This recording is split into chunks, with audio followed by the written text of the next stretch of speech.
Iniciamos hoy un análisis de algo que nos define en cada conversación, en cada reunión, en todo, ¿no? La influencia.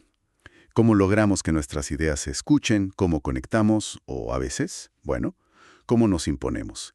Y las fuentes que tenemos hoy sobre la mesa dibujan un mapa fascinante. Totalmente. Y un mapa con unos contrastes brutales, ¿eh? Por un lado tienes La brújula casi moral de Dale Carnegie con su Cómo ganar amigos, que es el manual de la conexión humana. Y en el extremo opuesto, pues la daga afilada de Robert Greene y sus 48 leyes del poder, que te enseña que esto es un juego estratégico. Y a menudo sin reglas. Y entre esos dos polos tenemos de todo. La ciencia de la persuasión de Robert Cialdini, que es como descubrir los botones secretos de la mente humana.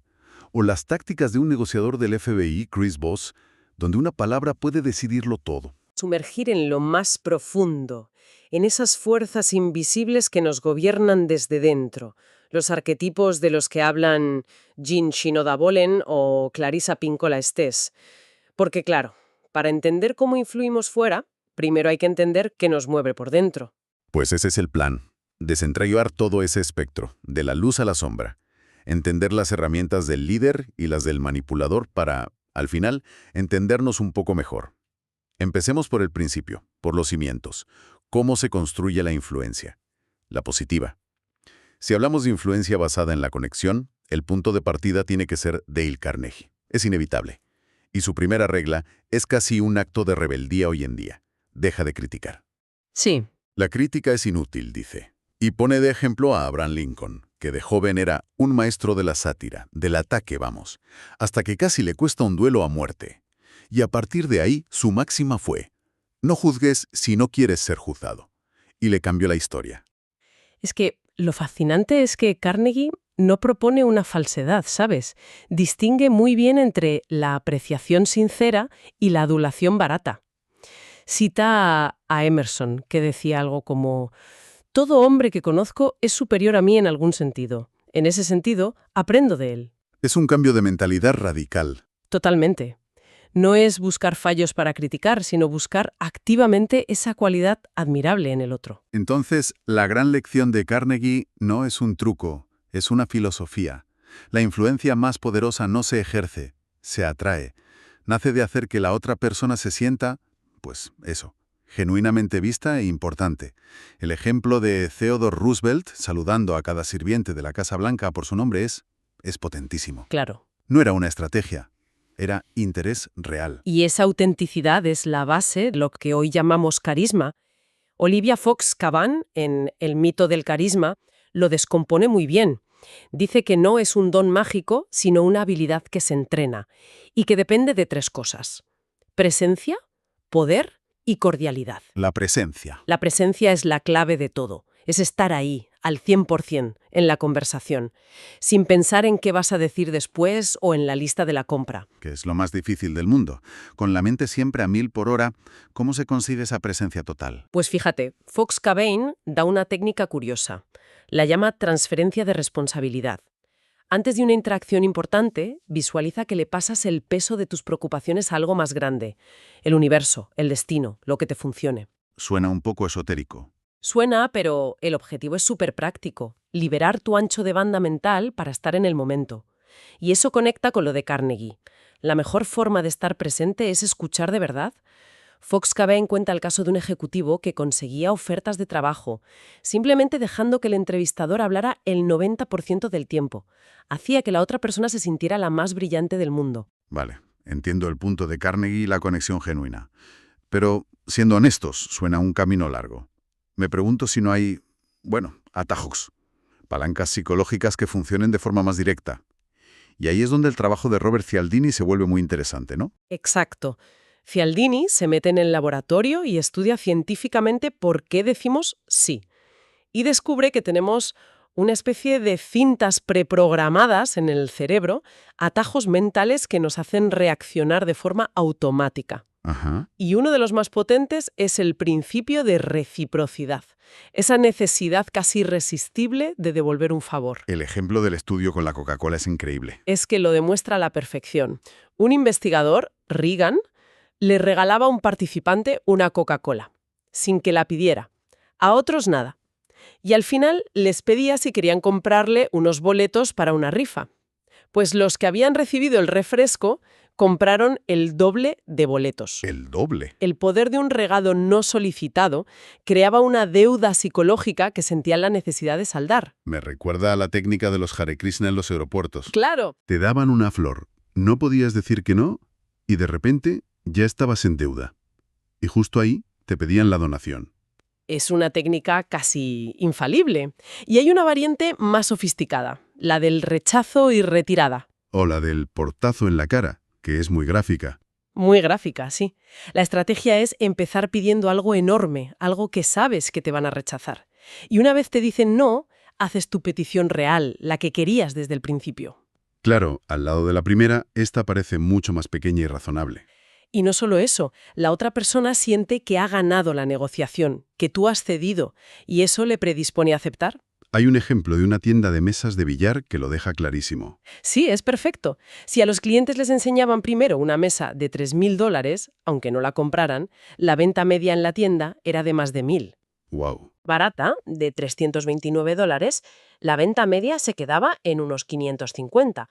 La primera petición, aunque la rechazaran, anclaba por completo la percepción de valor del cliente. Aquí es donde me surge una contradicción. Cialdini se enfoca en diseñar todo para conseguir un sí, pero de pronto llega Chris Voss, un ex negociador del FBI, y en su libro nos dice que hagamos justo lo contrario, que busquemos el no. ¿Cómo se come eso?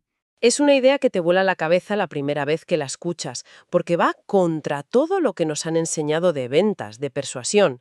Voss dice que presionar para obtener un sí rápido genera desconfianza. La gente se siente acorralada. Claro. En cambio, permitir que alguien diga no le da una sensación de seguridad y de control. Un no no es un fracaso, es el inicio de la negociación real. El punto donde la otra persona baja la guardia. Exacto, y te dice qué es lo que de verdad le impide llegar a un acuerdo. Vale, conseguir un no es el primer paso, pero ¿cómo evitas que la conversación muera ahí?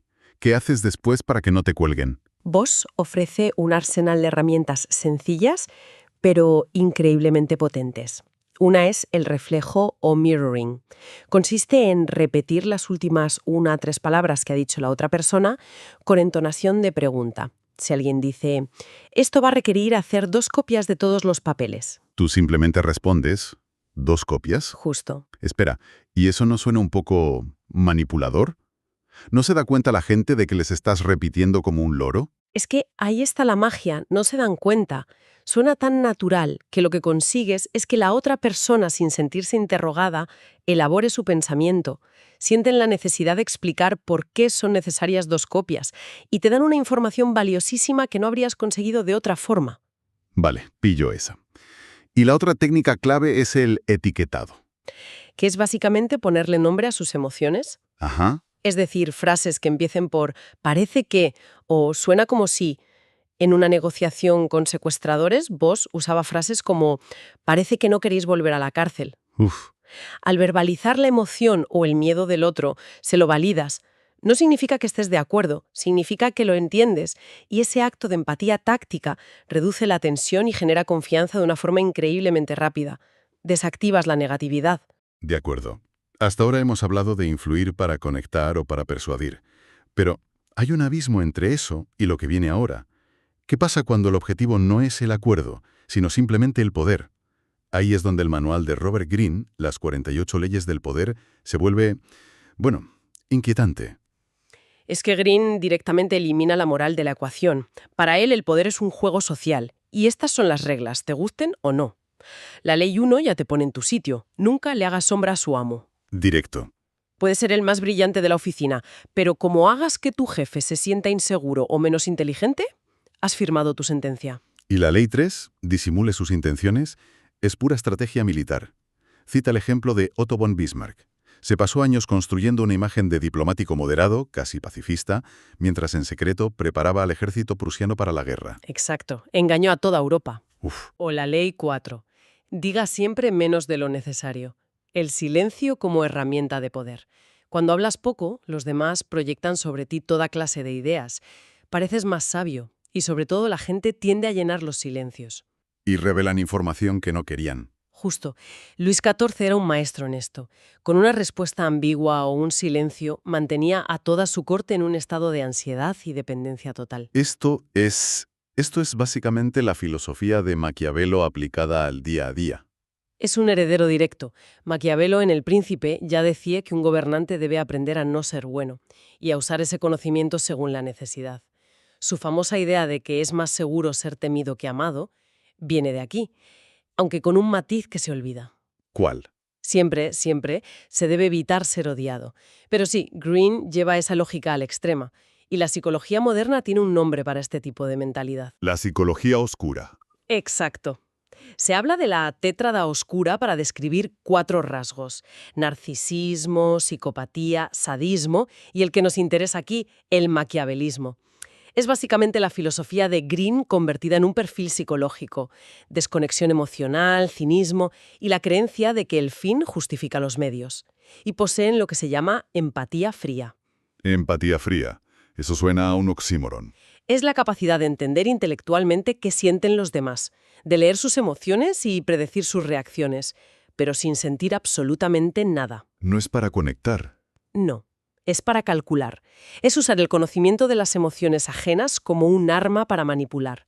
Y una de las técnicas más comunes asociadas a esto es la proyección: atribuir tus propios defectos o malas intenciones a los demás. El clásico ejemplo de la persona infiel que acusa constantemente a su pareja de serlo. Ese mismo. Desvía la atención y genera culpa en el otro. Todo esto ha sido sobre cómo interactuamos con el mundo exterior, sobre estrategias y tácticas. Pero me da la sensación de que nos dejamos la pieza más importante. ¿Qué pasa con las fuerzas que nos mueven por dentro? A menudo sin darnos cuenta. Es el cambio de enfoque fundamental. Pasamos del tablero de ajedrez externo al ecosistema interior. Y aquí el lenguaje de los arquetipos de la psicología junguiana es muy revelador. Jean Shinoda Bolen, en Los dioses de cada hombre, propone que la psique masculina está moldeada por patrones de energía primordiales, a los que llama dioses. Explícame eso de los dioses. Pues mira, piensa en Zeus, el dios del cielo. Es el arquetipo del poder, la ambición, el estratega que ve el mundo desde arriba. Un hombre gobernado por Zeus será un líder natural, un creador de imperios. Pero su reino es la voluntad, no la emoción. Puede ser un padre autoritario, distante. Y luego están sus hermanos, que son todo lo que Zeus no es. Exacto. Poseidón, dios del mar, es el reino de la emoción en estado puro, del instinto, de la furia. En una cultura que premia el control de Zeus, el hombre Poseidón a menudo reprime esa intensidad. Pero cuando estalla... Es un tsunami, una rabia irracional. ¿Y Hades? Y luego está Hades, el rey del inframundo. Es el arquetipo de la introversión, del mundo interior, de la riqueza del inconsciente. Nuestra cultura extrovertida a menudo lo desprecia, lo ve como un bicho raro, pero es la fuente de una sabiduría profundísima. Este tema de los arquetipos es un universo en sí mismo. Y si esos son los dioses masculinos, ¿cuál es la dinámica equivalente en la psique femenina? Para eso, la obra de Clarissa Pinkola Estés, Mujeres que corren con los lobos, es una guía indispensable. Ella no habla de un panteón de diosas, sino de una fuerza central, la mujer salvaje. La mujer salvaje. Sí, es la esencia instintiva, creativa, vital y sabia de la psique femenina. Una fuerza que, según ella, la cultura patriarcal ha intentado durante siglos domesticar, silenciar, reprimir. Pero dentro de esa psique también identifica un enemigo, a una fuerza destructiva. Sí, y esto es clave para entender su propuesta. Lo llama el depredador psíquico